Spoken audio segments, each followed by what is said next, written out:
instance, my parents, right? I've never heard my dad tell my mum he loves her.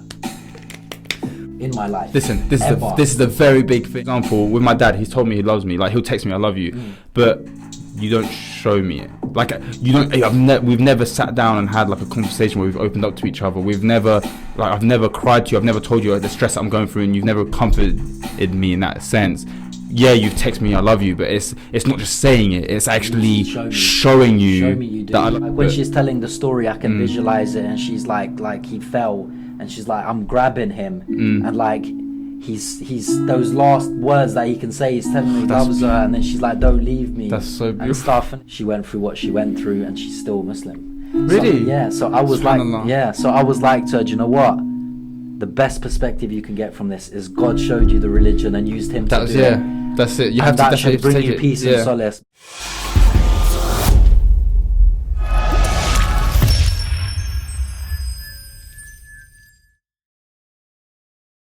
What's going on, people? I got another good episode for everybody. I have 50% of Sadly Relatable here. Jeez, let's go. Thanks for coming on, bro. No, thank you for having me, man. I appreciate it. Nah, it's good. It's all good, bro. I'm just trying to, do you know what it is? I've got to a point where I'm just trying to get the right people on every episode. And I think, like, as I was mentioning to you off camera, the ones where you have people on it, like, the engagement's much, much better. You see what I mean? So I appreciate you coming on, man. I watch you guys' podcast a lot. I've actually been following it since the first episode. I'll be honest, I haven't watched all of them. But like the ones where I look at the title and I'm like, that sounds interesting. Yeah. I'll click that. So do you feel like the title makes a big difference? Massive difference. Yeah, I feel like we need to start focusing on like titling and stuff like that. Makes such a But one thing I do like that you guys do that I never used to do, but I've started to do, is you guys will put a title, obviously, to gauge the interest. Yeah. But you won't just talk about that. Yeah. We're very much... The thing is, what was weird, when we started, we were like, all right, we need a topic for each episode. That's exactly So we were like, all right. And you get to a point where you just like, there's nothing else to talk. Like, you've kind of covered everything. But over the time, your opinions change on little things, or you have experiences that allow you to talk about things. Yeah. So we just left it and we thought, all right, let's make it more of a conversation. Each episode... the tactics that I go through is throughout the week, I'll think of something that I want to speak to my sister about, or a funny topic, or just something interesting, and I'll put it in my notes, like a little bullet point. And I'm like, okay, when I get onto the podcast, I'll just look at it quickly before we start, and then we start having a conversation, and I slowly work it in and bring it in. And we're not so focused on one topic. But what's nice is sometimes you'll bring up something, then she'll bounce off me, and then we just dive into this whole like deep topic about one thing. Which is good, man. That's the best thing. And at the beginning, I wasn't doing it like that. At the beginning, I was very much, what am I going to talk about today? I'm getting guests on and they're traveling and I have no clue what I'm going to talk about. And bro, I did 2 episodes where there was no plan. Yeah, how'd that go? And they were banging episodes. Yeah, see, it's nice. It's more the natural ones flowing. Like as I was saying off camera, when I got my guy Ty Mitchell, he's from Derby. Yeah, he's mad. From Derby, bro. And like, I'm thinking, bro, there's no way I'm getting my man to travel all the way from Derby and I have no clue what to talk to him about. And he came and I was just like, I always ask this to everyone, like, how are you in terms of like, how deep can I get into it? They're like, bro, just do your thing. Yeah. We go into it and we were there for an hour. Yeah, that's sick. And it just banged. And everyone was like, it's one of the best episodes. Do you know what that happens? Sometimes me and my sister will be filming, and then I look at the time and an hour's passed, but I'm like, oh, I literally thought we were here for 20 minutes because like the conversation is so like in depth, and it's nice, man. It's good. Yeah, it goes mad quick. When you started, were you a bit nervous? No, I was nervous about like the feedback on not what I'm saying, more like.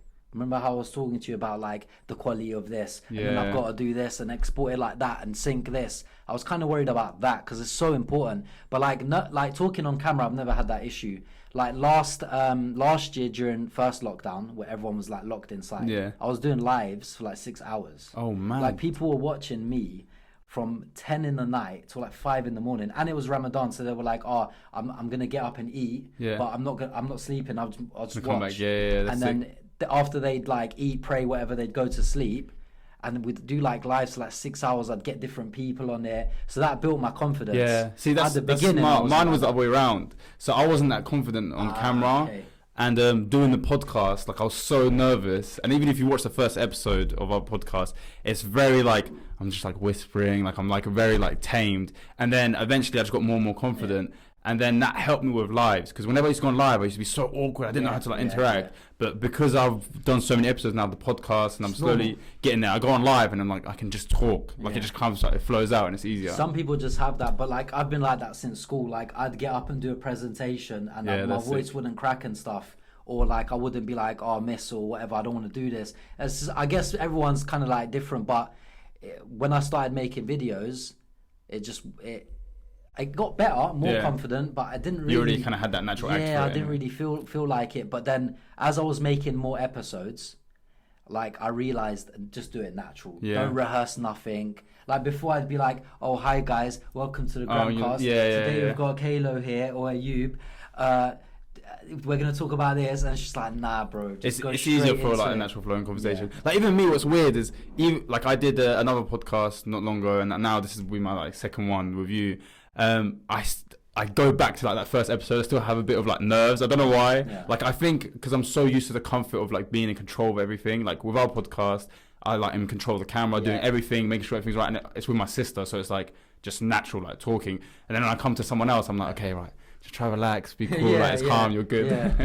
Nah, that's interesting actually, because even when I did one with the other guy, I felt a bit like I don't understand the setup. Like, why is there two cameras? Yeah. I was like, which one? What do I do? Kind of thing. So I definitely understand that. But yeah, I think you guys are doing well with that. It's like do you know what it is? It's like a really nice basic setup, but everything's like I've noticed like the mic and the headphones same color as the logo. Yeah. And then you've got the same intro at the beginning where it rips, like consistent. See what I'm saying? So I like it, man. Yeah, we went for I'm very like, I like everything to be aesthetically pleasing as well. Like I went for a theme. We like, before we even started and did an episode, I made sure I had every single asset that we were going to use for editing already done. That's like my background anyway. I do videography and all that kind of stuff. That's where I come from. Yeah. So before we even like jumped into doing an episode, I was like, we've got the logo, we've got everything sorted, so that when we have the actual footage, we just slap it all in and it's easy said and done. And like even coming up with like the rip design and stuff like that, I just wanted something that just felt like natural, organic, like nothing too crazy. Yeah, that's sick. And then you had Waleed on there, your brother-in-law, for like the first episode of like having someone. So you guys guest. Looking to get more on there, or are you not sure? No, we definitely want to do more guests. I think what's hard is the space that we have. Is it small? Yeah, so it's quite small. We film in my bedroom, so my bed's literally just right there, and we make it work. You can't tell really that there's anything there. But I feel like if we're gonna start having guests, especially if it's not guests that we're like close to, like Willie, obviously he's married my sister now, so he's part of the family, so it's easy just to squeeze him in. But if we want to like make sure someone comes and we look after them, like it'd be nice. And we are thinking of moving to a studio soon, hopefully, inshallah. But yeah, we're definitely going to start bringing more guests in, because I think people love it. Like that episode did really, really well. And I think, like even like you said, when you have someone else there, even though you have your normal viewers that come in and watch, they're always going to enjoy a different perspective, or someone coming in, and like it changes the conversation. Me and my sister are always going to have a similar flowing conversation, but as soon as there's someone else in there, the dynamics change, and like people enjoy that as well. Yeah, definitely. I saw some episodes, and then because I've known Nisra in a while, like through like Waleed and stuff. But I was like, and like through social media, just, you know, when someone's popular, you kind of know of them through social media. And then I watched you on there, and I was, you know, when you guys spoke about some things that I cover. Yeah. And I'm like, you said some stuff in there, but like, I guess you didn't go into much detail of it. So I thought, let me ask him if he wants to jump on my podcast where we can drill into a few bits. Yeah. Because there's some stuff in there I was like, actually, I kind of agree with what he's saying there, but I felt like, I guess, to make the episode about everything, which is good, not as much detail was gone into it. If that makes sense. Definitely. But yeah, man, it's good. It's good. This podcast thing's good, man. I think you lot are gonna go far with it. Thank you, man. I appreciate it, and the same to you as well. Like, you're putting in the work. I see it as well, man. Mashallah, you're doing good. Trying. I think for me, I don't know, maybe it's the same for you as well, but like the podcast for me is the best thing that's happened to me in the sense of career-wise, or like the things I'm pushing towards, because I was always like, I've built a tiny bit of like a following on social media, but I don't feel like I was able to like show off my personality in a sense. Like my sister's very good at like showing what she's like and joking around doing these things. And for me, it was more like nice editing skills and all these different things, nice photos. But I was never really able to show like people, you feel my like side. People know you now. So it changed everything. Like there was people that were more invested in me. There's people that came. Like I always think with the podcast, they come. At the start, they came from my sister, and then they like stayed for like me and her in the sense of like, and then I gained a lot more like people that actually knew who I was, my personality, and like it was good. It done a lot for me. Showed people a different side to you. Yeah, definitely. That's definitely true. With my podcast, it wasn't really like that because I was doing that on Insta already. But if I had to say when that happened for me, it was when I did it on Insta. Yeah. Because people was just like, he just uploads photos or puts a story. But then when I started drilling into videos, people was like, I like the way you think for some things, etc. And that's when you like gain the people that want to stay and actually they're like invested in you because they invest in your personality, your thoughts, or the way you think. And I don't know, you just kind of build an audience of like-minded people. Or sometimes it's different people that think differently, but they just enjoy your opinion or they enjoy the conversation on a topic with people that have different opinions. So definitely. That's sick, good, man. It's enjoyable. I'm definitely looking forward to seeing more guests on there as well. I think you guys will bounce off each other. It will grow like that. Well, you'll be definitely one of the guests that come through as well. Appreciate it, bro. So I'm looking forward to that episode. Appreciate it, bro.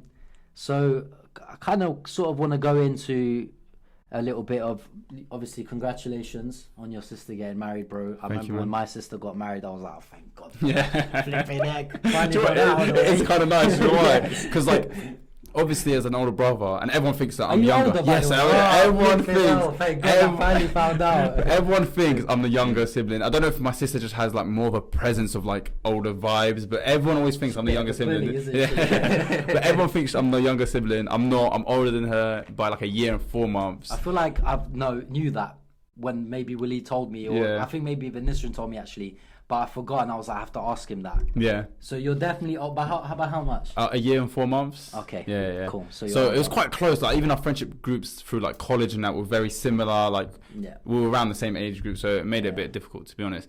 But what's nice is you do have like a responsibility as an older brother, and I'm like looking after her, looking out for her, and stuff like that.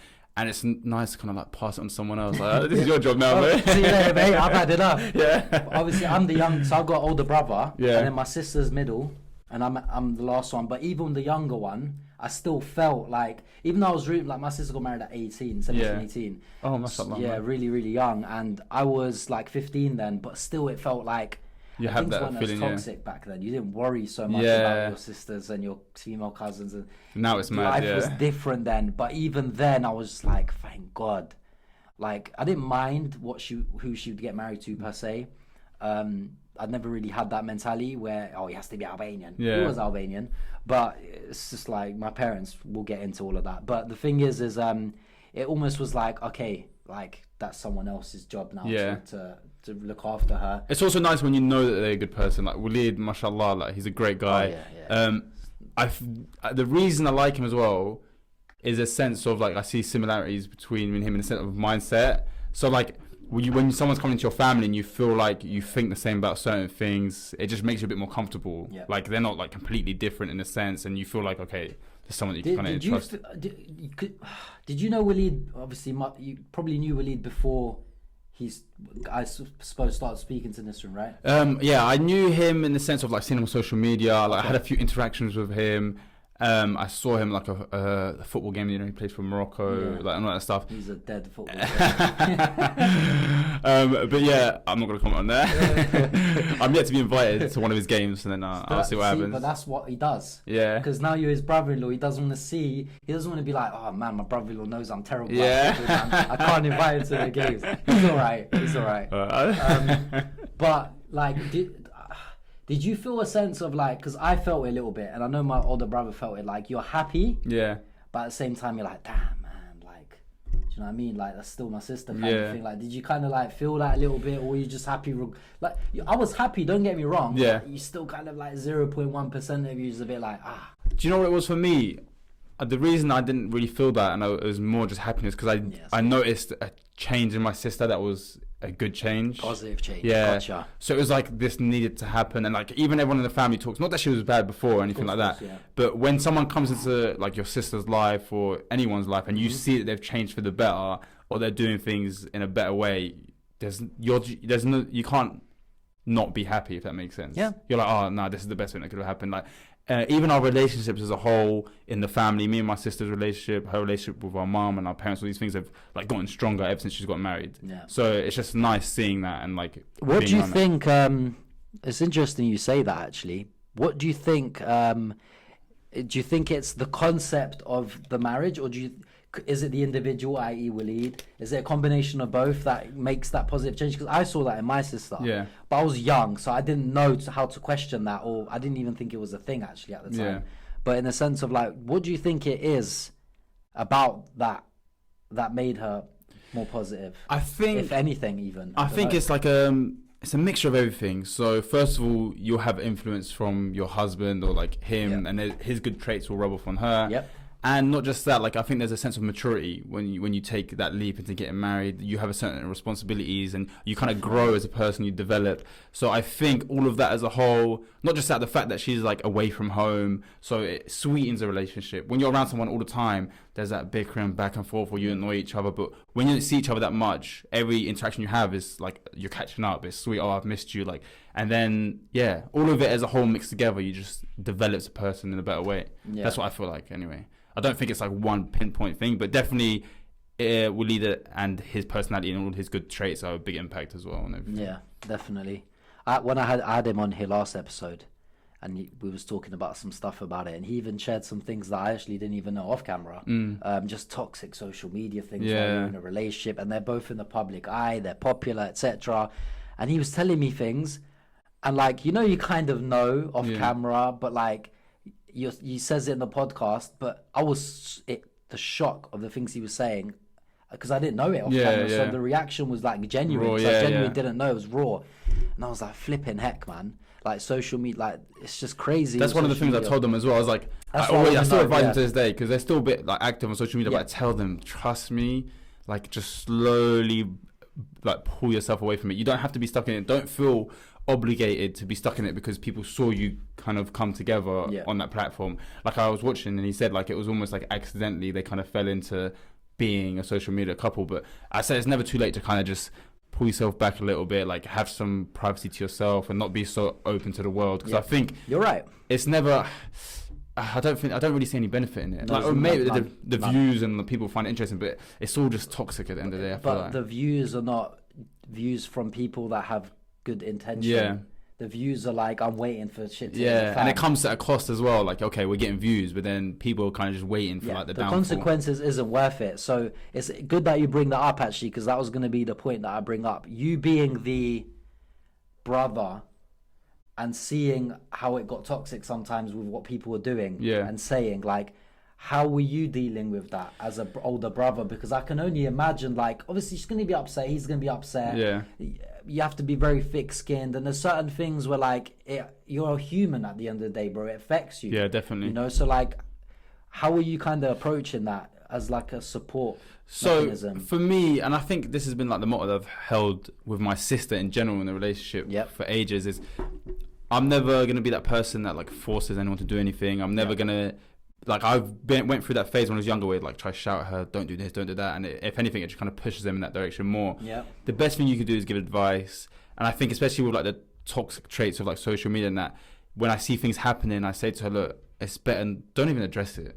Sometimes they win when you're addressing it and they see that's affected you. Yeah. Like, even me, like, I don't really have any problems handling it on social media. Like, here and there I'll get a random comment or like someone trying to say something, but as soon as you don't pay it any attention, they give up. They're like, it's not really doing anything. So do you think a reaction is like, what you're saying is a reaction, irrespective of what the reaction is, you're fueling that fire for them. They're seeing that you're seeing that comment and it's happening. Let me say it again, because look, it happens a lot of times with big social media people as well. Someone will comment something really, really mean, and then the person will reply to it and they'll be like, oh my god, I didn't think you were going to see this, like I really love, like they just change their tone all of a sudden because you've actually replied.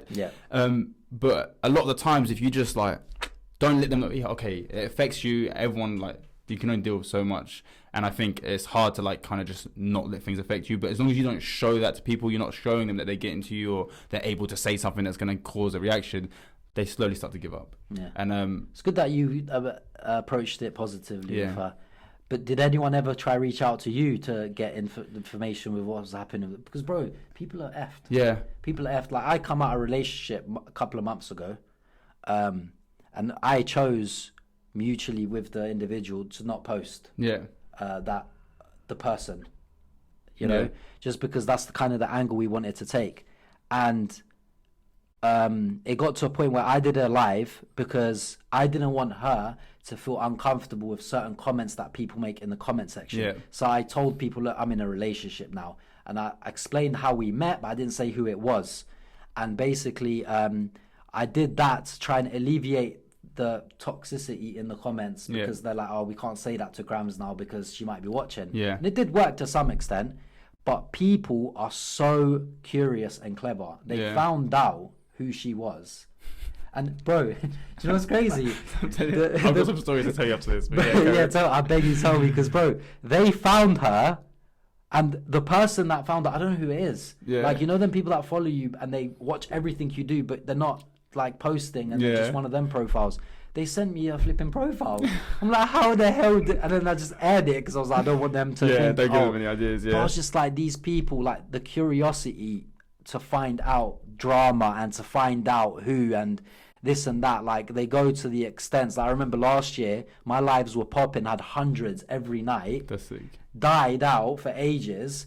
Then when I announced I was with someone, I put it as the title, title, flooding in, mate. Yeah, because everyone wants to know. That's literally ridiculous. A lot of people, I know it's bad, but a lot of people, like not even a lot of people, most of us, our lives are not that exciting. Really not, yeah. We're just living day to day. We're trying to find little things that we enjoy. We're working throughout the week, and then we try and enjoy the weekend. Yeah. People are living a life where there's not much to do. So when they're online, and everyone's online, you're seeing some type of relationship or some type of like beef or anything, they flood to it because they're like, oh, it's a little bit of excitement, a little bit of something that's going on in someone else's life. And then there's people who are also looking for people that are in the same situation as them. Okay. So it's not always negativity. That's interesting. If some people want to relate or want to see how someone's handling a situation, oh, he just got into a relationship, I wonder how it's going for him, or he's gone through a breakup. I didn't think of that. I've just gone through a breakup. I always think it's just negative. Yeah. Just people just like gossip and drama. Majority is, but there are people that are looking for that relatability where they're like, oh, I'm finding this hard. Is it normal that I'm finding this hard? Is someone else going through the same thing? And then they can sit there and they can relate. I think what's mad is I've seen a lot of like toxic stuff on social media through other people's experiences, but I've also on my side, alhamdulillah, I've seen the love that comes with certain things. Like my DMs, alhamdulillah, like are just filled with so much support from people, especially the podcast. Like our viewers are just amazing. So much support. Like when I'm feeling down, even our comment section, when I'm having a depressed day or anything, I'll just go through my comment section and just flick through it, and it changes my mood. I've got anxiety, I'll go through it. I'll see people comment, people making dua for us, people saying these things, and it motivates me and gets me up. And I think it's like a flip of a coin. You either kind of fall into that like side of toxicity, which I always said this to my sister, I feel like her audience are like 50-50. Like you have the people that love you, and then you're going to have the people that are just so there for the drama and like fuel that stuff. Do you think, because I want you to tell me that the story that you're going to tell me, but I just want to digress very quickly. Do you think that, because I feel like your audience will be people that are quite similar to you culturally. Yeah, would you agree? Yeah, definitely. So do you think that our culture, because mine doesn't differentiate that much from yours, do you think that our culture is just fueled with like hate and jealousy? And do you know why I asked that, bro? Just before you put your view into it. I had a mate, right? Got a mate, professional boxer, right? Had a fight the other day. And great fight. He's a great guy. He's going to go far in life. I've not one bad bone in his body or anything bad to say about him. But I went there, bro, and it didn't seem like there was a lot of people there. He's incredibly popular, bro. And for good things as well. Incredibly popular. And his fight was 45 quid. Everyone paid, whatnot. And I'm just like, okay, if you take away some of his really close friends and a few of his family members, how many people are actually there? Yeah. But yet he's not the only one on the card. And where I'm going with this is there was another fight, one guy called Liam. The crowd, because obviously when you watch Grams and Grams wins his fight, goes home, you go home because you don't want to watch the rest. We stayed a bit, and guy called Liam, he had the whole flipping country in the stadium. Like you had like the place full of like, you had a woman in what looked like his grandma in a wheelchair going, Liam, full of people. This guy's nowhere near as popular as my guy. But it's like, I just don't, bro, part of me, and this, I don't want this to be a generalization, but part of me believes, bro, like, you know, like English white people, they just have no jealousy in their heart, bro.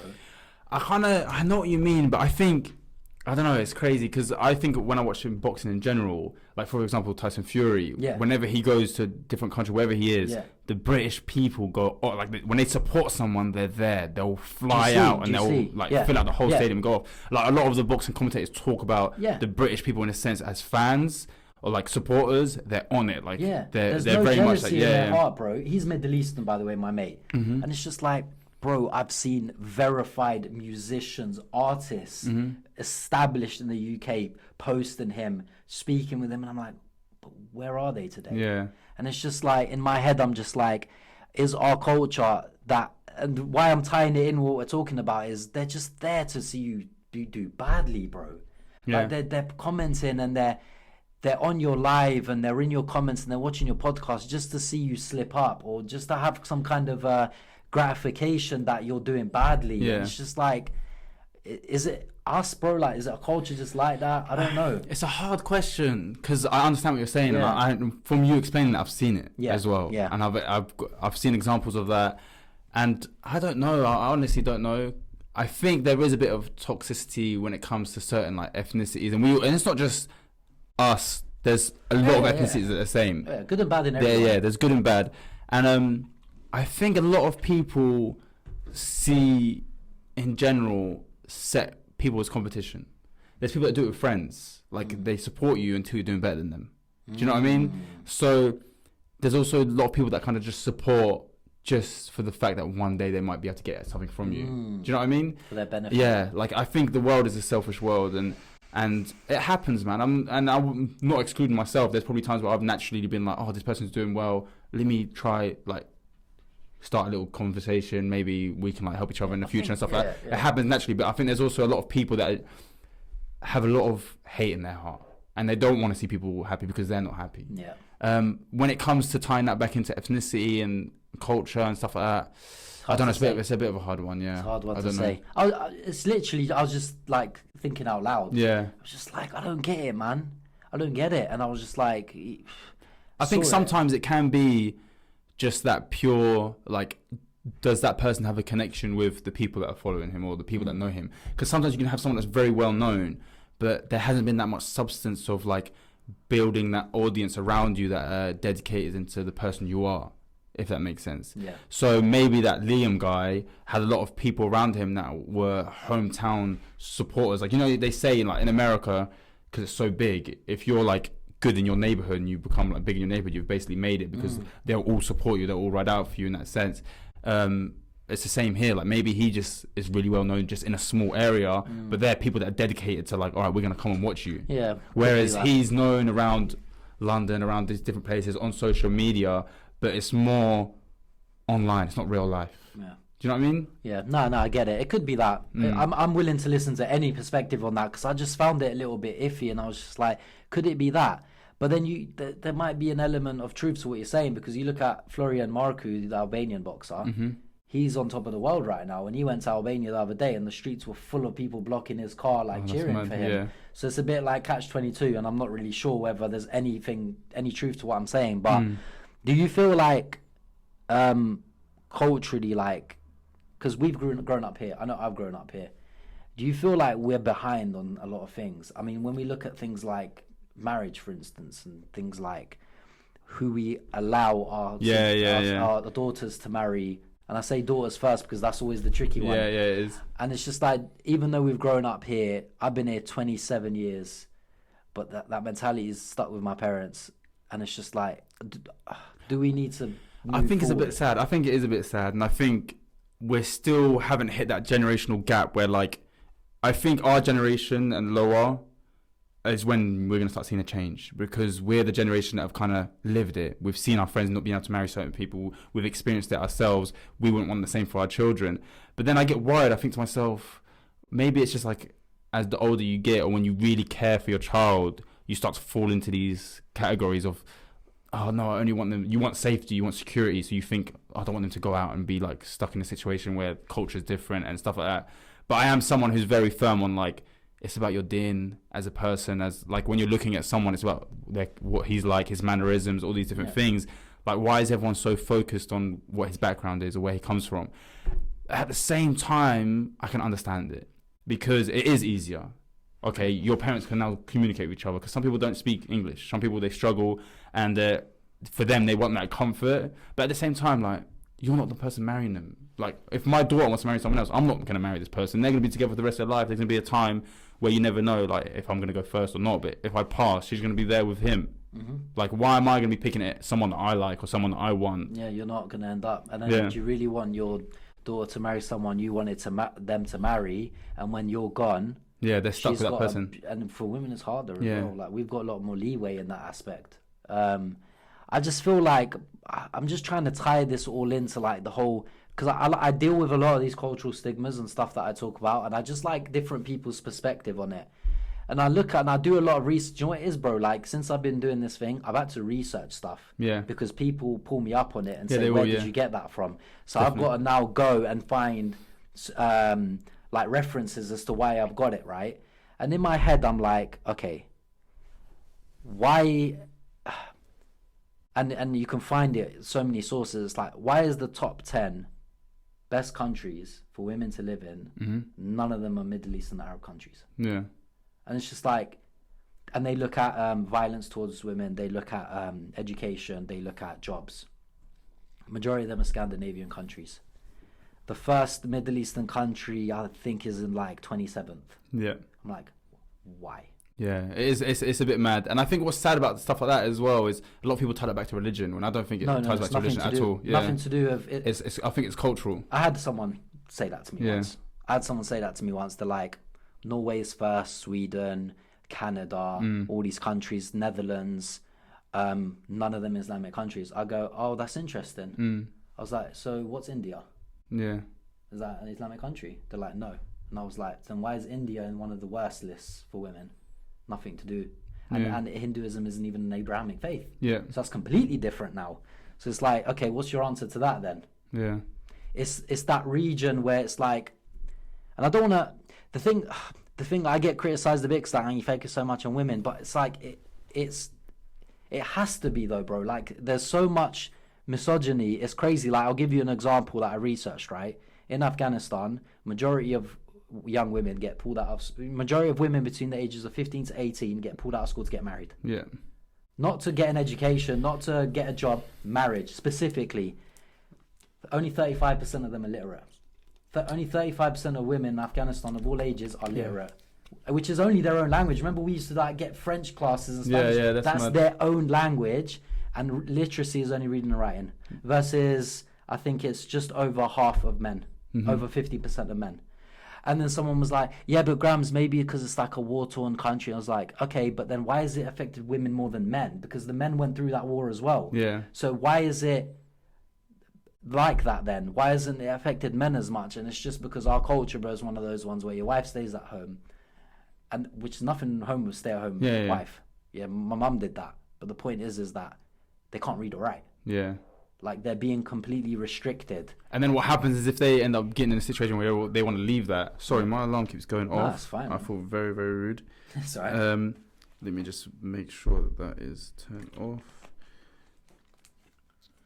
So yeah, when they get to a point where they either want to leave the home or be independent, say their husband either passes or they're like divorce, if they manage to, they're kind of stuck in a sense. Like, they've been held back, which is, I think, not nice as well. Like, they need that opportunity to be able to look after themselves, to be able to live without depending on a man to sort out all these different things because they can't read or write. Yeah. And I think it is a sense kind of traps them in a little bit as well. It does, yeah. Which is not nice. I feel like they're not seen as someone that should go out and live their life. Yeah. Give you an example. I got a mate, Afghan bloke, got married back home, had a kid, didn't bring her here. They're separated, not divorced, because apparently Afghan men don't divorce. Oh, man. So separated. He's with a European woman here, had a baby with her. No one knows from his side of the family that that's happened. Yeah. And me, I ask questions, bro. I don't give a Yeah, F. you're in it. Yeah. I was like, and I've known him a long time. I was like, bro, like, what about your missus back? Well, the lady back home, like, because obviously you're doing your thing here now with this woman, etc. What does she do? Like, and he goes, she's not gonna get remarried. And I was like, but why though? Because you're doing your thing now, and it's like I feel like she deserves that, and she should have the right, because we don't divorce back home. I go, so hold on. So now she's looking at, I don't give a F, bro. I say it. Yeah. So she's looking after your child, and she can never find happiness again because your culture doesn't allow divorce. But you can come to England, right? Because he didn't grow up here. Open a business, make decent money, which is what he's doing. Gallivant with whoever you want, have as many kids as you want. You're so embarrassed as well that you can't even tell your family where you're at. Yeah. But your ex-wife, which I call her ex-wife, and they're still married Islamically, that's it for her then, forever. Is there not like, it must be hard, because there is rulings Islamically that she doesn't have to be in it for certain reasons. Do you know what I mean? I guess. Glad you brought this up. So is there not a ruling that she can just be like, I don't want to do this anymore? Like she's not forced to stay in it. Yeah. But I guess in certain cultures they push the culture over the religion, and then it makes them feel that they can't. There you go, bro. You hitting the nail on the head. Same thing I always say. The last thing, and I'm not going to say all, I'm going to say the majority. Doesn't matter how much times they pray a day, bro. Don't matter how much times they do Hajj or give charity. When their Arab, hijabi, virgin, 18-year-old daughter comes home and says, I want to marry this Jamaican revert with tattoos and cane rows, religion gets left out the door. No, religion leaves quick. That's when you can see like people's true like level of iman as well. Like it just goes out the window. They don't want anything to do with it. But what's Islamic about that, bro? Yeah, it's true. And I think it's hard because a lot of people will talk it, but it's hard to actually like act on it. Like, oh yeah, I'm on my religion, I'm practicing, I'm doing this, and then you're tested with something like that, and all of a sudden you forget how you're meant to act in them situations and how you're meant to be and what you're looking for. But it's like, then what's bro, it's just... The thing is, it's sad. It's in in these conversations, I like to always like lay it out that we're not like targeting just one ethnicity. I feel like every single ethnicity is like this.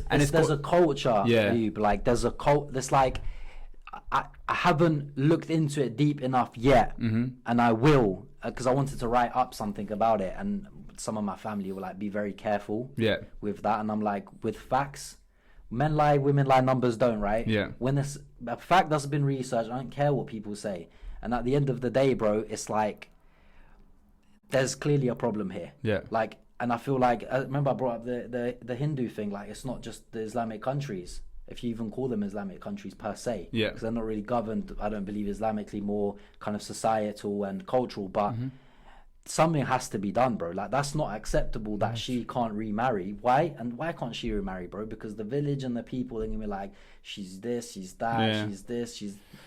It's just, bro, it's so bad for... I feel like slightly it's getting better for women, but it's so bad in these countries, bro. And I'm just like, I don't want that to be my daughter. No, it's I don't want that to be my sister. I think that's the only thing you can really do. Like, for example, myself, I don't feel like I'm so like well educated on these topics. I think I'm seeing things and I have my own experiences and I can like comment on certain things.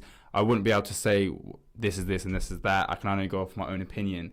And I think when I see these things, I just think, what can I do for my daughter? Like, I'm seeing all this stuff that's happening. Generation. Yeah, what can I do to pass things down to my children, to install certain traits into them? Okay, when I have a daughter, I'm going to try and be as open-minded as possible. I want to build a relationship where she can come to me. She doesn't have to be scared of anything. Don't be scared to bring a man to me. Good point. Doesn't matter where he's from. I'll be understanding. And it's hard to like, it's easier said than done, but I'm just preparing myself mentally to be that type of man. And also, it's not just that for my daughter. What traits am I going to install into my son? I want my thoughts and the way I'm thinking in the sense of being open-minded to these things to install into him, and so that he can move about being like that as well, so that when he has children, it passes down through the generations how you're going to go about doing things correctly. And it's teaching them, educating them on like your deen, your religion, how things are meant to be handled in certain situations. I just feel like when you go Islamic, bro, you can't go wrong. Yeah, it's true. The problem is when people mix the two, and I think our culture like is the worst at that. And what's mad, like even like recently, like alhamdulillah, I've been getting on my deen a lot more, and I've been noticing and questioning things that we do, like, or I see my grandparents doing, and I'm like, wait a minute, that doesn't make sense. And then you realize that's nothing to do with religion. That's all just culture. And it's so scary because you try to tell them and they'll be like, because they've lived it their whole life, they fully believe that that's what it is in the religion. They're like, no, you're meant to do this. And in my head, I'm like, like, this is crazy. My that's so scary. My auntie's mad religious, and she saw me cutting my nails once at night. She's like, don't cut your nails at night. I was like, where the hell does it say that? Show me right now. The thing is, are you sure it doesn't say that? Imagine it does. We're like, here, laughing about it. There's no way, bro. I'm adamant it doesn't say that anywhere. Like, and correct me if I'm wrong. Yeah. Imagine if it does. But I just find it a bit ridiculous. Yeah. She's like, don't cut your nails at night. I was like, excuse me? She's like, yeah, you shouldn't. I was like, who the flip said that? Yeah, like, that's there's mad. no way, bro. But you see, and she prays 5 times a day. Yeah. When she misses, she doesn't even miss her prayer. When she misses her fast because of like ladies, you know, when they monthly and stuff, she does it again, like fasting back and all that stuff. Does whatever she needs to do to gain it again and stuff like that. And it's just like they're little things. And our culture's like riddled with this. Yeah. Like riddled. I know here it's getting a little bit better, but I do feel like, and I know like a lot of people have like bad things about to say about social media, but I think that's what's kind of helped our generation in the sense of we're becoming more understanding of like what's right and what's wrong. Like when someone pulls out something that you're doing wrong that's not in your religion, if you're in any way showing that on social media, there's gonna be someone that pulls it out, and there's gonna be someone that questions you about it, and then I think in turn, although there's a lot of toxicity, there is a lot of benefit. And I feel like I said, our generation is going to be the generation that slowly, there's bad stuff about it, but we're going to slowly be different when it comes to parenting our kids and helping them and benefiting them and like pushing people in the right direction when it comes to din and not falling for all these like these things that are shirk as well. A lot of stuff. Yeah, there's that's lots crazy. of that going on. There's loads of little things like, and I've seen it growing up, you know, like even if I bring up like, for instance, my parents, right? I've never heard my dad tell my mom he loves her in my life. Listen, this is a very big thing. Has he ever told you? And sorry to jump into it. That's what I mean. That's one thing. That's such you know, you're not the only one. A lot of people have gone through that. I've got a lot of friends I speak to about them, and like their parents just don't do that. Yeah. And I find that so mind blowing. But the thing is, it's just natural. Like that's your relationship now, isn't it? There's no like. But the problem is, bro, is that I'm learning a lot about like generational trauma and stuff. Yeah. Like, got a very good friend, Stephanie, that's a psychotherapist, so she deals with this like as a career, as a job. Like she's doing very well with it, and she's told me like that has repercussions on how you perceive things when you're older. It's gonna make things. It will be a lot of these things we don't realize, but they say like childhood trauma. Like even as something as simple as your dad not telling you he loves you will affect the way you interpret emotions and the way you show emotions. For example, you might be someone who just doesn't show your emotions because you've never had someone to open up to, meaning that it can affect your marriage. When you get married, your wife's going to be like, I find it hard to read what you're feeling. That's why I find my it hard love for you to open up. language is words of affirmation. Yeah. Like you need to hear I never had it. Yeah. But then there's the other way. So my brother, same thing. But he's doing all of that he wasn't getting. Yeah, like some people, they'll take it in, they'll be like, you know what? Other way around. I was never able to do this. So I'm going to do it. Yeah. Like, I'll give you an example. Like, never watched us do homework. Never asked about our homework. But always wanted the best grades. Never, like, took us to the park. Yeah. Never, because it was just like that old school of protect and provide, and that's all that matters to me. And then, but my brother takes his daughter to guitar lessons, takes his son to the park, watches his daughter do her homework. What's beautiful about that as well, but sometimes it can go both ways. I think what's nice is there's people that take that experience, especially when you're like aware of it. Like, alhamdulillah, like you're sitting here and you're able to say that your dad never done this, but some people just don't even think about it. They go their whole life and then they wonder why they have certain things. Bro. You don't want it. It's meaning that you're aware and you're going to implement certain things when you do have children, which is nice at the same time. I think for me, like my mum was a single parent for a while, and like she was very affectionate, and she, a lot of things that she didn't have when she was younger, she gave and made sure she installed in us. And I think it just made me grateful that I had someone that tells me they love me all the time. So I think to myself, okay, I want to take this and be the same. And I think that's the reason it goes two ways. Like I feel like my love language is words of affirmation, and it's not a sense of like insecurity. It's sometimes I do find it hard to think that someone will love me, if that makes sense, or care about me. So I need to not always, but I need to have it there. I need to be told this is how I feel. Otherwise, I'm just going to think, oh, you don't really care. I don't really know where that comes from. Maybe it's my situation with my dad because he wasn't in my life, and he's a bit more like doesn't show his emotions. It's hard because I've had like a mixture of both. Yeah. So I don't know. It's a bit of a weird one with that. With that, it's like, what's the best way I can say it? Your mum can tell you she loves you as forever. Yeah. But when you don't hear from your dad, it's almost like you've never heard it. Yeah, yeah. And for us boys as well, that's even for girls when they say the whole daddy issues thing, and it's just like for us guys, it's really important because that's our role model. And you know what's crazy as well? I think it falls into action as well. For example, with my dad, he's told me he loves me. Like he'll text me, "I love you," but you don't show me it. Like you don't. We've never sat down and had like a conversation where we've opened up to each other. We've never I've never cried to you. I've never told you the stress that I'm going through, and you've never comforted me in that sense. Yeah, you've texted me, "I love you," but it's not just saying it. It's actually showing you that I love you. Because sometimes people can show you they love you without saying that, and you can fully feel it. Like 100%. There's people that, for example, I was watching it was like a random TikTok, but it was like her brother or something like that. Like every morning at work, because they work together, he walks in and he places down the tea that he made for her in the exact same spot, so she has it in the morning, and she was able to recognize that's him. Like he's doing something. It's like an act of service. Like I'm showing you I love you. Like every morning I think of you. I make you this tea. And like sometimes you do have to be aware of not everyone's so good at communicating. Pick up on the little things that you notice them doing for you that will also give you that like that understanding that okay, this is how they're showing their love. This person goes out their way every day to do this. Or it's crazy deep, bro. Yeah, you do have to be aware of it. Otherwise, you can just look past it and be like, oh, they don't ever do this. It's crazy deep. Like I lived with both my parents my whole life, but it's so interesting that you say they have to show it, because even though my dad always lived with us, he wasn't actually there. See, because he's present but not present. Yeah. Because he's not doing the action as per se. He thinks he is. Protect, provide, but it's just like that comfort of. Yeah, I think a lot of men have that issue. A lot of people have that issue with their dad. Yeah, where they feel like the dad feels like his part is to look after everyone, make sure everyone's got what they need. Like you've got a roof over your head, and that's him showing that he loves you. But sometimes that's not enough. Of course not. Like they think that just doing the basic necessity, which is them, they have to do that. Yeah, of course, yeah. This isn't like, oh, I'm showing you my love by doing this. No, you have to do this whether you like it or not. Islamic as well, you're right, you have to look after your children, you have to do these things. But I think because it's so hard sometimes, they feel like they put their all into that it should be a representation of their love. But I think a lot of men need to understand that you kind of have to go out of your way. You have to show something. You have to do that little bit more. And I think it helps them as well. A lot of people don't realize it, but if you imagine being able to go up to your son or your child and just open up to them, and you have a session a week where you both just sit down and talk about how you're feeling.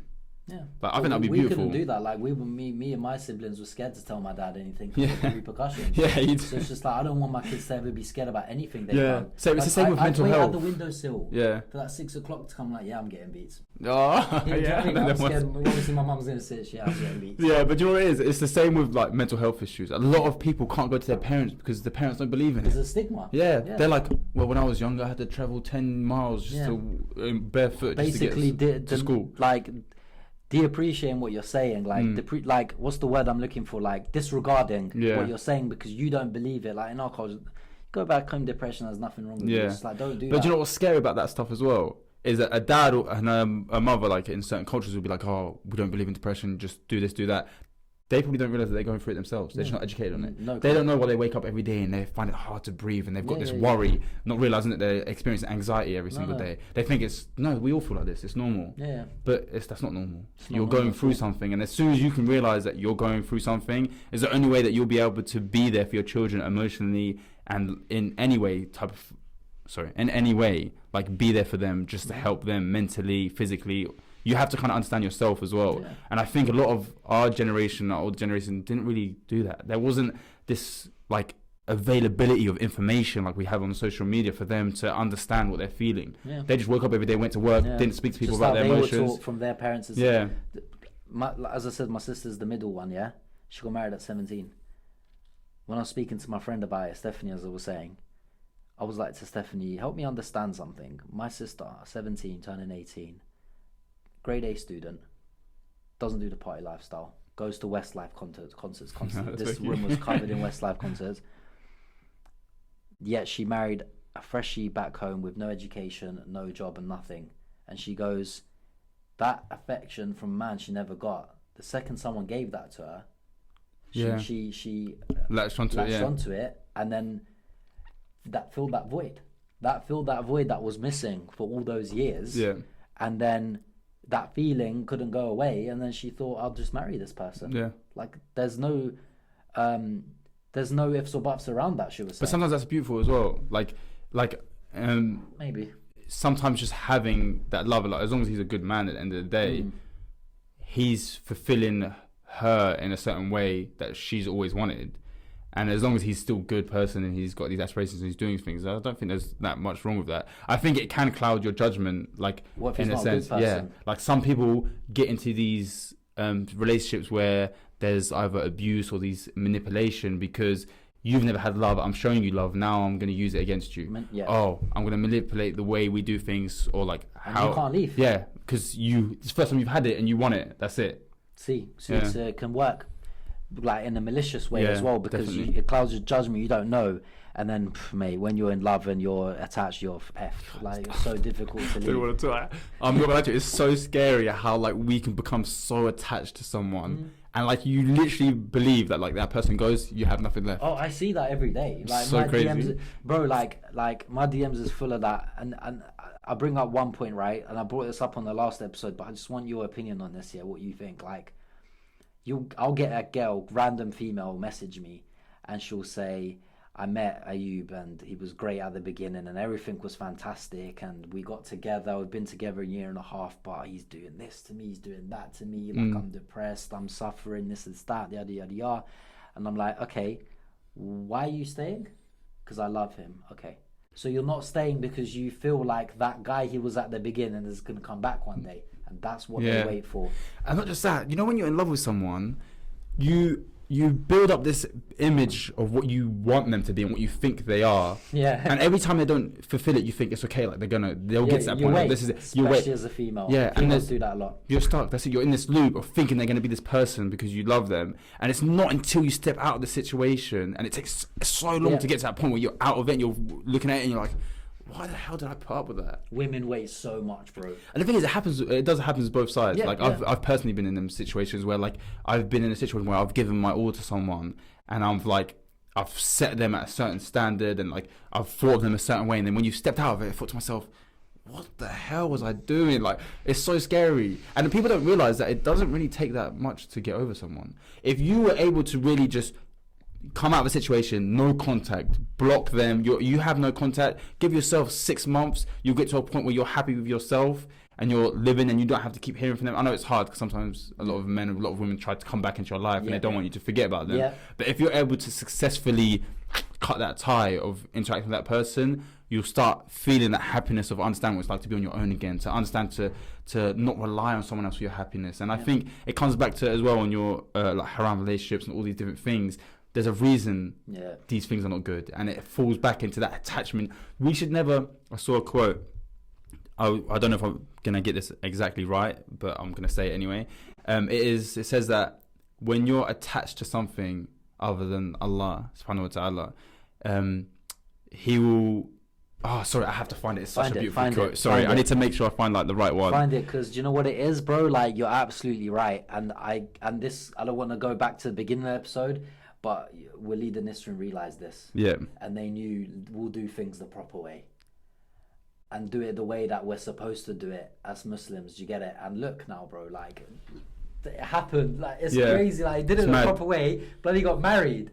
But before, when they were together, it was like, wasn't the correct way Islamically, and like, there was no solace in that. And things just kind of fell apart, So here it is. It goes, if a heart becomes attached to anything other than Allah, Allah makes him dependent on what he's attached to, and he will be betrayed by it. So if you're attached to anything other than Allah, you're going to become like dependent on it, and it's going to betray you. It's happened to me. Yeah, so. It happens. Like that's why we shouldn't have, like, I think for me, myself as well, what I've learned is I know that I will never get into a haram relationship again. Hopefully, like, this is my... So you're not in a relationship now? No, I'm not. Okay. And I'm not... I thought you were. I'm not. I'm not looking to get into a relationship. I have the full intention, and hopefully it's hard to, like, you say it and then you end up falling into a situation, but I have the full intention right now that I will find someone and I'll go about it the right way. talking to parents, making full intention, because you'll get to a point where if things don't work out, and it's quite early on when in that situation, there's nothing to really be hurt about. Yeah, you can be a bit upset, but that attachment was never built. I never fell in love with you, and now I'm going to be heartbroken. We tried to make it work. It didn't work. That's it. I move on, get on with my life. I find another potential. I'm moving that way. And it's very hard to say, and I'm sitting here like claiming this, but it's my full intention. Like, if you catch me in a relationship, don't bring this back up. But yeah, he's like, damn, man, she was too nice, man. I couldn't pass up on that. No, but hopefully, like, I do, inshallah, like, when I'm ready to, like, get married, I want to do it properly. And I think you just have to put trust in Allah. There's a reason He said it for it to be this way. And we think it's so crazy. No, how can you marry someone that you haven't been with? It's not crazy. If you believe in this religion, then you should have trust in the fact that that's how it's meant to be. I want to say something that I've never said on my podcast. Yeah, my mum has like 9 sisters or 10 or something crazy. Oh man, let's say with my dad. And my oldest auntie, she met her husband on her wedding day. They'd never seen each other, and he'd never seen her. And they got married, and they were together for like 60 years. Yeah. Obviously, it's hard to say with arranged marriages. It's very much like, did they really want to be together, or did they kind of just get on with it because the culture was like that? That's a whole nother topic within itself, which has been covered like a million times in life. But it's weird because they didn't do any of that then. But guess what happened? He passed away in front of her. So he had a heart attack in front of her. Oh, mad. And this about 2 years ago. Oh, I'm sorry to hear, man. It's fine, bro. But the thing that really gets me, and I think about all the time, and I was like, my eyes were watering when I just come back from Albania, because she's still kind of suffering from it. Yeah. And she was talking about it, like, she'll bring it up randomly. I think she's kind of losing it a bit, bro. And when he was having a heart attack on the floor, like, she was holding him and he was like telling her, "Oh, I love you." Yeah. And it's like they had no rapport before they saw each other, like nothing. It's beautiful to think that like they got to that point. Yeah, they got married on they saw each other the day they got married. Yeah, that's had amazing. A bunch of children, lived together for like forever. But you don't realize how blessed their marriage was, the fact that they went like that, because there's a lot of barakah, there's a lot of blessings that come, and not to say there isn't trials and tribulation in the marriage, because nothing's going to be easy, but there's a level of like when something's done properly and it's halal, like there's such a blessing in that. Of course. So I think as well, like, inshallah, Allah makes things easier for her as well. I know that's something that must be so hard. Like, when she's telling the story, I can visualize it, and she's like he fell, and she's like, I'm grabbing him, and like he's those last words that he can say, he's telling me he loves her, and then she's like, don't leave me. That's so beautiful. And stuff, and it's like it's crazy when I see that. They didn't even have anything before. No, nothing. They'd never seen each other, bro. Yeah. Like, my mum tells it, and it's just the thing is, you can. A lot of people don't realize that you love can come afterwards. Right. So So let me just get into that. Yeah. Right. We live in a society where, and I'm guilty of this. I put my hands up. Yeah. I'm guilty of it. I'm one of them people, bro, that says I'd like to move in with the person, because you learn a lot about the person when you're surrounded with them. Yeah. I'm one of them, and I know Islamically incorrect, but we struggle with certain things, you know. And it's like, so I'm not a guy contradicting myself.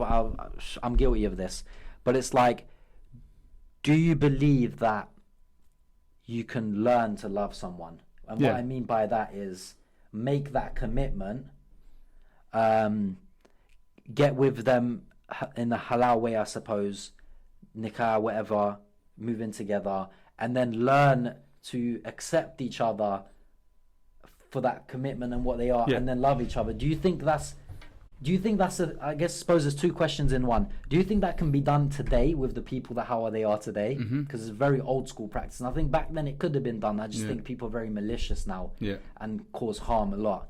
Do you think it can be done now? Do you think it's a real thing, and do you think it can be done now? First of all, yes to both. My reasons why is nothing's impossible. We're talking about Allah at the end of the day. You make dua for it. You go in full intention. He can make that happen no matter what. Like, that is nothing's like, he can do whatever he wants. Right. If he wants to make you fall in love the day you sign the papers, that's it. You're in love. And I think as long as two people are trying, and as long as you're both willing to go into it and say, right, we've done this in the right way, and we're gonna compromise. We're not going to go in this looking and being selfish. He needs to be like this. She needs to be like that. We're going to go in. We're going to slowly work to understand each other, to move around these things. I know it's hard because a lot of people are not willing to do this. Could you do it? I could try to do it. I wouldn't be able to say I could do it. I think I'll make the dua and then inshallah like that will happen for me. But I'm willing to try. I'm willing to get married to someone after I've had like my talking period of like sussing them out, what type of person they are, put trust in Allah, and go through that route of slowly falling in love with someone. Right. And you know why? Yeah, go for it. Give you an example. Go for it. I would rather, not saying that like divorce is this easy thing that I want to go through, but I would rather have a few months talking to someone, get to know them, get married, make it halal. Islamically? Like whether, I know it's hard. Because they say you meet up with someone else there. Yeah, mahram, like, and all these different things. And I think it's just letting the parents know what's going on, understanding. I know, I'm not saying I'll be able to do it 100% to the T, exactly how it's to be done. I'm just talking about not leaving this gap of being able to just fall into a relationship, if that makes sense. Going about it as best as you can. But my point is, I would rather go into a marriage that is fully halal, permissible, everything's fine, be with them for 6 months, it not work out and get divorced, rather than being in a relationship for 6 months where, because of the situation of it being haram, that it affects your mental health so much more, and it impacts you, it pulls you away from your din, it pulls you away from Allah, and like it really sets you back so much. I'd rather like be in a marriage and then have to go through that. That being said, there are halal marriages that also go wrong, and that's just part of tests and stuff like that. But I think out of the two, I would rather that. Right, cool. As men, we can say that. Yeah, that's exactly what I'm saying. But the thing is, it's hard to be a woman. Yeah, especially, and also if I have a kid in that time. It's so much easier to 50% of divorce, marriages end up in divorce. Yeah. Now watch this. You have taken a woman out of her home. Yeah. Out of her family's home. Maybe, and I'm not saying this to be immature. This is a real thing. Maybe she's a virgin. Yeah. A very real thing, right? You're married. You've consummated your marriage the halal way. So no problem. You would prefer that in an ideal world. 100% I agree with you, by the way, because of what my ex situation, I suppose, did to me. So I agree with that. But it's like, how does a girl... It's easy for us to say, we have leeway, Ayub. We can do that. I can get divorced. I can find another one in a week. How does a Middle Eastern hijabi girl who's lost her virginity to you, you've divorced, which is fine because you don't want it. What does she do? Because she's not even wanted 90% of the time. You're 100% right. I think that is me fully just thinking in a selfish way, in the sense of you're right. I'm right. I agree with you. No, but I'm realizing, and I think my point is right. Like, I'd still rather that. But understanding the fact that that's not easy for a woman. So how do we now? By the way, I agree. What you said was correct. Yeah. I'm not saying. But I still think that should be taken because the marriage option is still better than going through the haram relationship. Yes, maybe Allah has. What does she do, bro? What does she do? She should still get married. Yeah, but she's got that. There's that stigma that still exists. Well, but she would rather be in a relationship than be married. Because I know there's a stigma, but I know that's hard, and and everything's a lot easier said than done. But you should still go the right way about it. Don't think, I don't want to be divorced, so let me just be in a relationship and figure them out. No, but what it is put trust in Allah. Like, at the end of the day, if He's written for you to be a divorced woman with a child, that's it. That's gonna happen. But with her mentality, I'm trying to put myself in her shoes. And what she would think. She's gonna be thinking, and for the women that are watching this, tell me if I'm wrong or right. She's gonna be thinking, what if I had got to know him for longer, and I realized I didn't, and I realized that there was certain things that I could have realized if I gave it time, but I rushed into that, and then I wouldn't have needed to be in that committed marriage to then lose my virginity for people then to not want me and judge me. But then this is the problem. This is when we need to start putting trust in Allah, and it's so much harder said than done. But look, there's a thing that we have called istikhara, which is a prayer that you do. It's not prayer, sorry. You do the prayer and you make the dua afterwards. It's a dua in the sense of before you make big decisions, before you're going into certain situations, and it's just asking Allah to, like, if this is something that's good for me, bring it to me. If it's not, take it away from me. Once you've done that, and you've done that for a certain situation, you shouldn't even think about the consequences of what if this happens, what if that, I'm scared if this. No, you've left it now in the hands of Allah. He's in charge. Whatever's meant to be is meant to be. It's a scary thing. It's hard to do, but don't think, oh, let me be in a relationship just to figure out who this guy is. No. Allah knows at the end of the day. And not to cut you off, bro, it's a real thing, because I know a girl that didn't know what to do with her ex, detached herself from the situation, but he came back into her life and she did the prayer, the dua, bro, and every time she did it, he kept popping in her dream. Every single time she said, I did the prayer, he kept popping into my dream. I'd detach and be like, no, he's toxic. I'd pray, and then he would pop in my dream every single time. So she's just like, I'm so confused, like, he's so bad for me. In her interpretation of it, he's so bad for me, but every time I pray and make dua for that situation, he pops up in my dreams. So she's just like, I don't know what to do. Maybe it means just go about it in a halal way. Like, why does it have to go back into a relationship? Do you know what I mean? Some people might be different. I don't know. It's hard. It's so hard. I'm not a professional person to be there. It's sometimes with these conversations, I think a lot of the viewers need to understand as well. We're just normal human beings talking. I hope no one's thinking, all these guys think they know what they're talking about. Literally, just I could be completely wrong in everything I've said, but I'm just here giving you my opinions, things that I've 100%. Been through in life. And I had people say to me, because I did a video once, bro. I did a video about women that go for married men, and I do believe there's a sort of an obsession there, which could stem from so many different things, that women have this fixation for going for married men, right? And I had like a bunch of people going at me, like, or saying it like behind my back, oh, he's not even qualified to speak about this thing. I'm like, I just have an opinion. Like, whoever said I'd never. No one's claiming to be educated on this. But watch this now.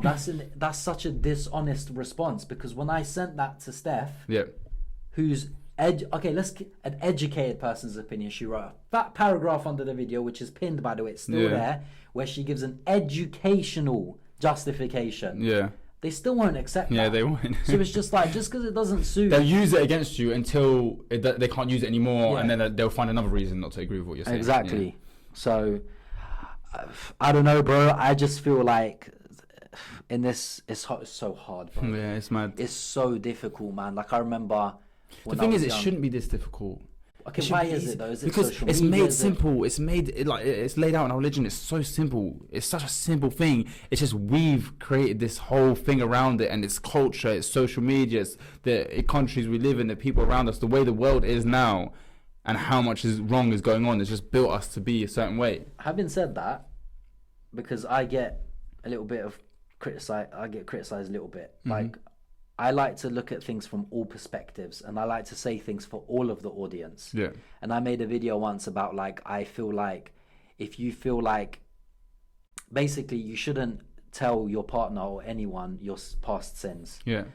Islamically. And I made a video where because I've seen it, bro, and it's in my DMs, where girls have been with a guy for a year and a half. They loves him to bits, and now he's found something out that she hasn't told him, and he's left her because of it, and now she's in depression and she's lost the plot.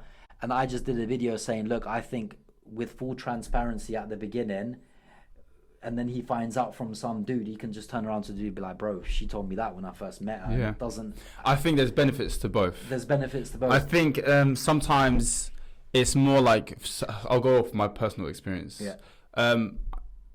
I think I've matured enough now to be like, I don't really need to know.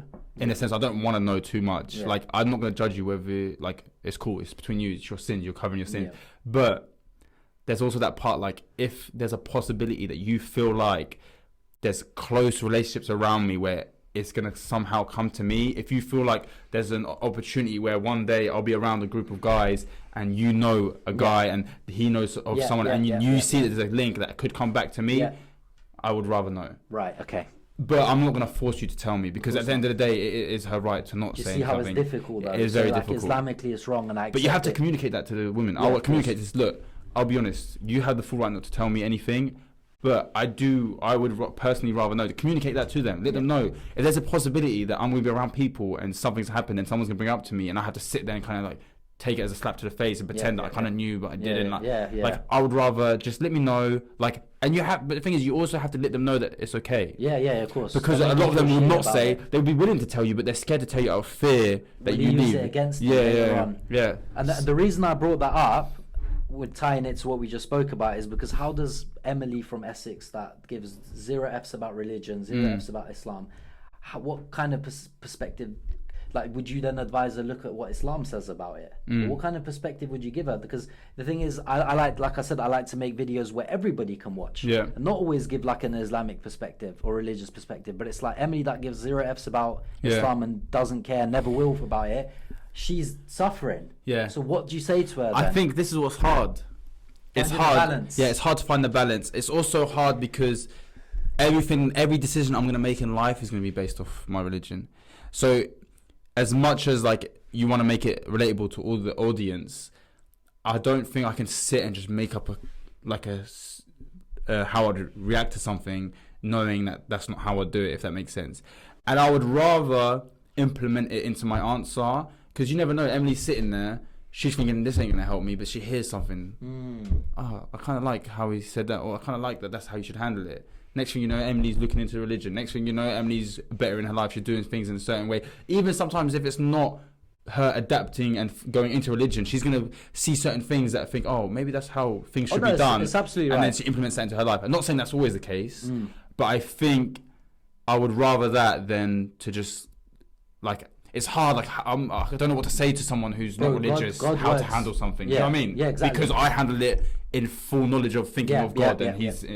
God works in such mysterious ways, and like I met a girl at Shisha Lounge the other day, a Sikh girl, and she like kind of was showing her my videos and stuff, and she was saying how she got with an Iraqi guy and in love with him, and she started wearing a headscarf for him. Sikh girl, imagine the transition, bro. They like, that's a real big issue there, and she started wearing a headscarf for him, and he wanted her to be very cultural Islamically as well. She did all of that.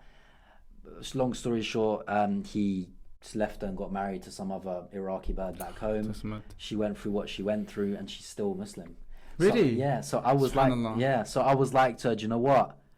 The best perspective you can get from this is God showed you the religion and used him to do it. That's it. That should bring you peace and solace, because God works in a way where He'll break your heart to make you stronger. And to bring you closer to Him. To bring you closer to Him. So it's like, okay, I'm gonna bring this guy into her life to show her our faith, and when she's in our faith, he's not good for her, but she'll still keep this. It's fun. That's crazy. Just like, I gave her that perspective. That's beautiful at the same time. Do you know what I mean? That she looked at me like this. I didn't think of it like that. And I was like, no, that's the best thing to get out of this, because do you know what it is, bro? People look at a negative situation or a negative feeling and they think it's negative. Actually, that negative feeling is positive. It's just you're looking at it in that way. I think sometimes also people realize it's hard, and I know it's so hard to think like this when you're going through it, but a lot of the time someone's not good for you and they've been taken out of your life, and that's for you to benefit in the future, and you'll learn, because down the line you think to yourself, thank God I wasn't in that situation. And honestly, sometimes it's the other way around as well. Maybe you wasn't good for them. There's a really, like, do you know what I mean? You're not the only one learning here. They're learning as well. And you're not the only one that's just having someone out of your life because they weren't good for you. Maybe you weren't good for them. You needed to be out of their life so you could develop and become a better person, and they could benefit of not having you in their life. I think I'm an advocate of people becoming self-aware. I'm very into the whole, like, understand yourself. Sometimes it's bad because I fall into like this self-analyzation where I deep things too much, but I think we all have to like sit back and think, what type of person am I? Do you know what I mean? Like, after I leave this conversation with you, I'm going to think back over everything I've said. Okay, like, I've said that, I handled this situation like that, I said that. Like, analyze yourself, learn who you are. You can be wrong. Just upon reflection, get a different perspective that you feel is more correct. We have to be developing every day. With the pride, just like, I'm never wrong. I'm never wrong. I'm guilty of that a lot, but it's like there's a lot of things that I've changed my perspective on just because someone's come around and said, yeah, but what about this? And I'm like, oh, actually, you know what? Fair play kind of thing. Do you know what I mean? I suppose lastly, like, what would you advise people in general in life, bro? normally I've started asking people that, and then asking them whether they have any regrets, anything that they've done or said, or maybe things that they would change if they could. So like, what advice would you give, like, generally in life, to say someone that's just turned 18? The reason I say 18 is because that's when you're like legally allowed to start doing things, like go in certain places, because you're at a certain age, when your mind is just developing. So it's just like, what would you say? I think my advice is learn who you are. I think understand yourself, like I said, self-development, self-awareness, and then just move with good intentions. Like, really look back and think of the things you like or how you're treating people, and just try be aware of what your presence in someone's life is doing to that person and what is their presence doing for you. Because a lot of people just move recklessly without thinking, and it causes a lot of trauma that can then be built up to when you hit your 30, you've done a lot of damage to others, or you've caused certain things. I think just that, and also mental health awareness. Check in on yourself, speak to someone, open up to someone, because a lot of people go through things and they don't realize, or they're holding things back, or they're not accepting the fact that they're going through some type of, whether it's depression or anxiety, and it's causing you to hold yourself back from doing so much more. So yeah, self-development, understanding yourself, and mental health check-in, all that stuff. I think that's the best way to move forward. It's nice. I like that one, actually. Thank you. Lastly, any regrets personally for you in life in general? There's regrets, but I don't look at them as regrets. I think everything's a lesson. I think I've been through everything for a reason. I think I'm the man I am today because of everything I've been through. Always learning, put trust in God, and yeah, hopefully things will work out. I like that, bro. Thank you for having me on. It's fine, bro. My hands are sweaty, but yeah. I'm gonna put like all of the social stuff, but follow Ayub on Instagram, Kalo Catcher. Yeah, that's the one. Yeah. And Sadly Relatable podcast. Thank you, man. Kalo and Nisrin, great podcast, bro. Thank you, man. I appreciate it. And I really hope you enjoyed this episode. It's the longest episode in history of Jeez, I'll take that. So that's good. I think it was a great one as well. A really good one, actually. Yeah. So yeah, follow him on Instagram, follow their podcast, etc. You'll see it in the bio. And don't forget to like, subscribe, press the notification bell, comment, let us know your opinions as well. I just want to say a big thank you for having me on there, and I hope you guys enjoy this episode. I think we'll leave it at that. All right, let's take it. Take care. Just jumped in and took out did your outro for you.